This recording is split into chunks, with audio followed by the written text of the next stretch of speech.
Plastic वाईट असल्याचे मत अयोग्य असून प्लास्टिक हे उपयोगी उत्पादन आहे, मात्र प्रदूषण नियंत्रणासाठी त्याचा पुनर्वापर आवश्यक आहे, असं प्रदूषण नियंत्रण मंडळाचे अध्यक्ष सिद्धेश कदम यांनी म्हटलं आहे।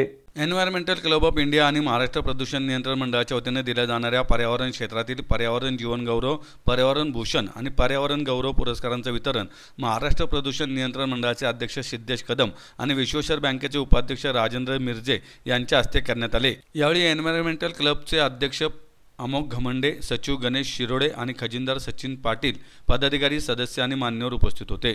या कार्यक्रमात पर्यावरणाच्या क्षेत्रात उल्लेखनीय कामगिरी केलेल्या गणपतराव पाटील यांना पर्यावरण जीवन गौरव पुरस्कार, तर पद्मश्री डॉक्टर डी.जी. यादव यांना पर्यावरण भूषण पुरस्कार प्रदान करून पुणेरी पगडी, उपरणे, मानपत्र आणि स्मृतिचिन्ह देऊन सन्मानित करण्यात आले।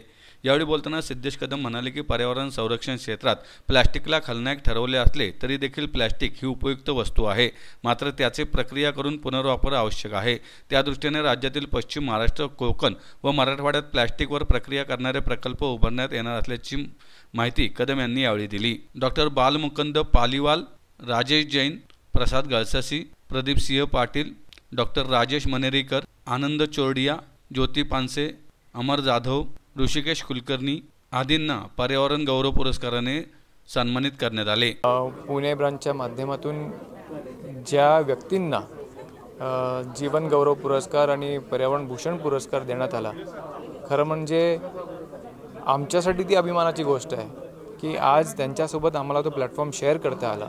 म्हणजे अशी व्यक्ती जे आयुष्यभर पर्यावरणाच्या क्षेत्रामध्ये काम करत आहेत आणि वयाच्या मला वाटतं 70 वर्षीसुद्धा ते अजूनही पर्यावरण प्रेमी म्हणून पर्यावरणासाठी काम करत आहेत। मला वाटतं आम्हा युवा पिढीसाठी एवढं मोठं प्रोत्साहन आमच्यासमोर आहे।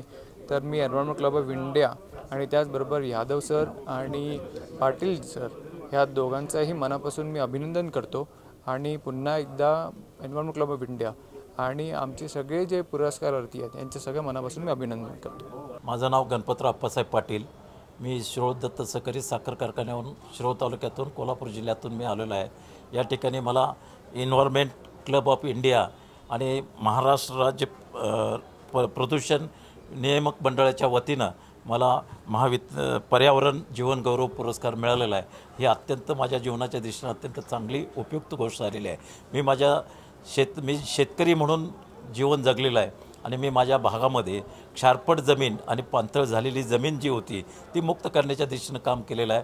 10,000 एकरवरती क्षारपट मुक्त करून आता पिकाखाली आणण्याच्या दिशेनं प्रयत्न झालेले आहेत। जमिनीतला सेंद्रिय कर्ब वाढवण्यासाठी प्रयत्न झालेले आहेत। माझं स्वतःचं 104 एकर ग्रीन हाऊस होतं, श्रीवर्धन बायोटेक या नावानं प्रसिद्ध होतं आणि मी फुलं एक्सपोर्ट पण करत होतो। अशा पद्धतीनं शेतकऱ्यांच्या जीवनामध्ये बदल घडवण्याच्या दिशेनं प्रयत्न चालू आहे। जमिनीतलं जे काही आता सेंद्रिय कर्ब संपत निघालं आहे, जमिनीतलं जे जीवन जगण्याचं जी प्रक्रिया आहे ती संपत निघालेली आहे, ते वाढवण्याच्या दृष्टीनं आणि पाणथळ जमीन आणि क्षार पडल्यामुळं जमिनी ह्या खराब होऊन गेल्या, नापीक झाल्या होत्या, ते पिकवण्याच्या दृष्टीनं क्षारपट मुक्त करून पाणथळ जमीन मुक्त करून पिकवण्याच्या दृष्टीनं प्रयत्न चाललेला आहे। आता त्या शेतकऱ्यांचं उत्पादन देखील चांगल्या पद्धतीने येत आहे आणि शेतकऱ्यांना सहभाग करून त्यांच्या माध्यमातून हे काम करण्याची दृष्टी ठेवलेली आहे। कुणाची मदत नाही किंवा कुणाचं काही नाही, शेतकऱ्यांनी स्वतः पैसे घालून एक गावात 900 एकरचं क्षेत्र पुरं केलेलं आहे। असे 27 सहकारी संस्था स्थापन करून सहकारी संस्थेच्या माध्यमातून हे काम केलेलं आहे आणि अत्यंत चांगल्या पद्धतीनं हे मुक्त झालेलं आहे, पिकाऊ जमिनी झालेल्या आहेत अशा पद्धतीनं।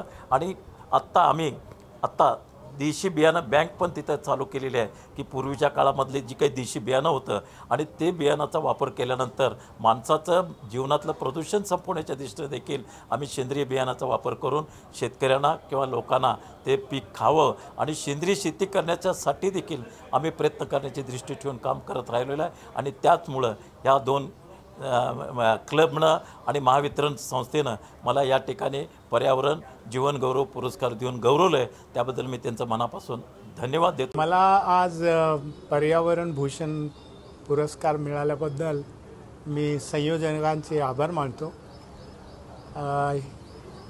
माझे जे कार्य आहे ज्याला नेट झिरो म्हणतात, ग्रीन हायड्रोजन, डिकार्बनायझेशन किंवा वेस्ट टू वेल्थ, याच्यामध्ये जे माझं कार्य आहे त्या कार्याची ही पोचपावती आहे। आणि माझ्या मते उद्याचा जो भारत आपण बघतोय विकसित भारत 2047चा, त्या भारतामध्ये ऊर्जा हा एक महत्त्वाचा भाग आहे आणि ऊर्जा हे पर्यावरणाशी संघटित असतं. ऊर्जा ही पाहिजे आणि पर्यावरणाचंही संवर्धन केलं पाहिजे आणि त्या दृष्टीने जे तंत्रज्ञान आहे किंवा टेक्नॉलॉजी आहे ती आम्ही विकसित करतो आणि त्याची ही एक प्रकारचे रेकग्निशन आहे असं मी म्हणतो.